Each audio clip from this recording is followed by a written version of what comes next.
The truth is finally leaked for the New York Knicks, as there has been a lot that has come out after the Knicks Media Day for 2025, with multiple players speaking out on where they are ahead of this season and answering questions that fans have been wondering about that also have a huge implication on some of the guys who are not signed to guaranteed deals yet. Guys like Landry Shamet and Malcolm Brogdon, where there has been a lot of discussion. What exactly is going to happen with them? Are they going to both end up on the Knicks?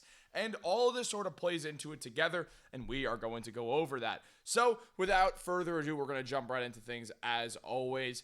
If you're part of that 57% that's not subscribed to Knicks Digest, make sure to subscribe, or I will say without further ado again, and I don't really ever plan on doing that. But jumping right into the video, there has been a lot of discussion surrounding the Knicks and some of their star players, and with that obviously comes Media Day, where they finally will address the media for the first time. Now, NBA players address the media fairly often because there's games so many nights and so many interviews and stuff like that, and a lot of the Knicks players being outspoken people. We do hear a lot about specific situations. No matter that's trade rumors, injury updates, all that stuff we hear about. Not only between the fact that two of the best players on the team, one of them is the best player, and Jalen Brunson and Josh Hart's podcast and the Roommates show, but on top of that, we also just see the Knicks who are active on social media, and we see the fact that they do answer questions that fans and the media alike are wondering about. And one of those did recently get answered from none other than one of the stars of the Roommates show, in Josh Hart. Now, Josh Hart did recently reveal a huge update about himself that does have Knicks fans a little bit concerned about what the future is going to hold for him ahead of this season, because as we know, Josh is one of the most important players to the Knicks. He's a Swiss Army knife guy. He can play multiple positions. He can guard multiple positions. He really, really is one of the most special players in the NBA, because there's not too many Josh Harts out there. There's really no other Josh Harts. And what he's able to do for the Knicks is proven to be one of the best role players in basketball. And because of that, when you look at Josh Hart and everything he does, there is a lot of questions going into next season after we heard that he was dealing with an injury over the offseason to his finger. Now, that recently got addressed, as it was revealed by Stephen Bondy that Josh Hart says he re-aggravated his finger in the summer after surgery and thinks he'll have to wear a splint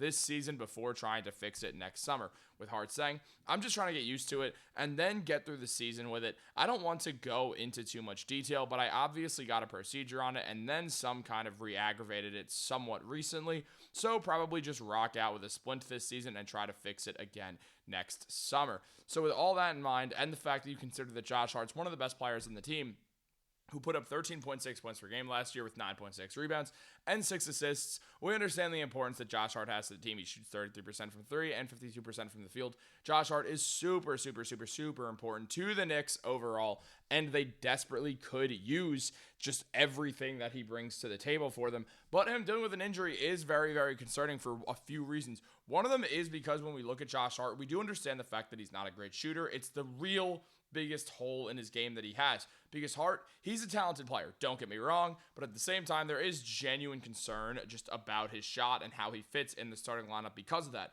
And because of all this situation, we do have to consider what exactly the Knicks do. And when we look at Josh Hart's finger, it does not look okay. He clearly has an issue with that ring finger right there that is on his right hand, as well as you could see. So it is his shooting hand also. So that definitely is some cause for concern going into the season, to see how he's going to play wearing a splint and also how he's going to end up shooting the ball, if he's going to be willing to shoot. And if he's not, then he's not going to be able to play in the starting lineup, which does make Mike Brown's life a little bit easier, considering it's been very unclear whether Mike Brown is going to go ahead with the same starting lineup that the Knicks used for the majority of last season, except for the final 4 games, or if they're going to do what we saw later on, which was having the Knicks have that double big unit of Mitchell Robinson and Karl-Anthony Towns. Brown is undecided on what he's going to do yet, but Josh Hart's injury does definitely make you wonder what exactly is going to happen with that. So we do have to consider all that. We also have to consider the fact that Josh Hart has been an excellent playoff performer for the Knicks, where his jump shot has gotten better. I mean, for his career with the Knicks, he does shoot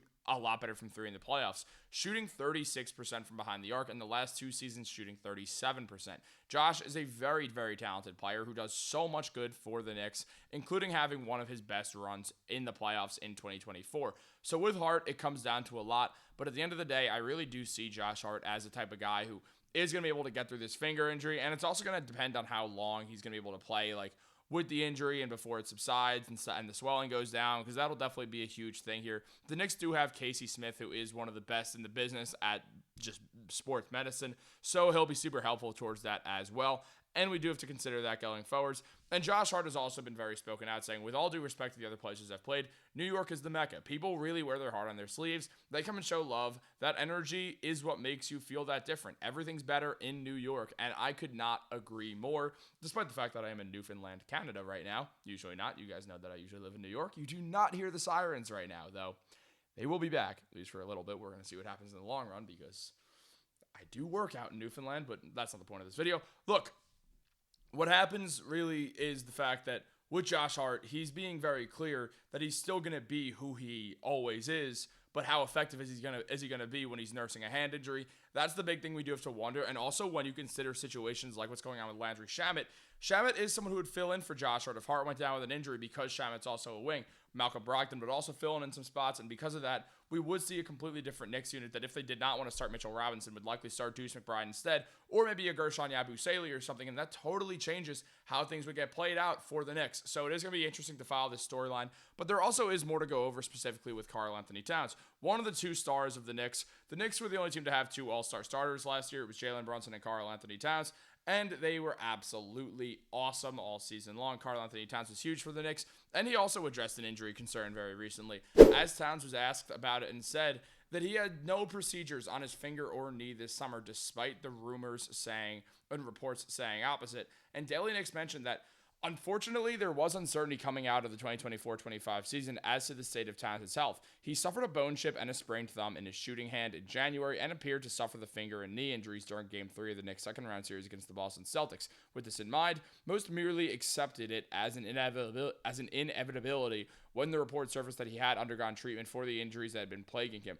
It appears that the Towns has recovered without the need for surgery, however, and will enter 2025-26 with a clean bill of health. That's all the Knicks can hope for, as they're preparing for a season that will produce a level of expectations that they're not accustomed to carrying. Cat last year lived up to every expectation and way more last season, putting up 24.5 points per game, 12.8 rebounds, 3 assists, and getting a steal per game while shooting 42% from 3 and 52% from the field. We know how much of a bad man Karl-Anthony Towns is.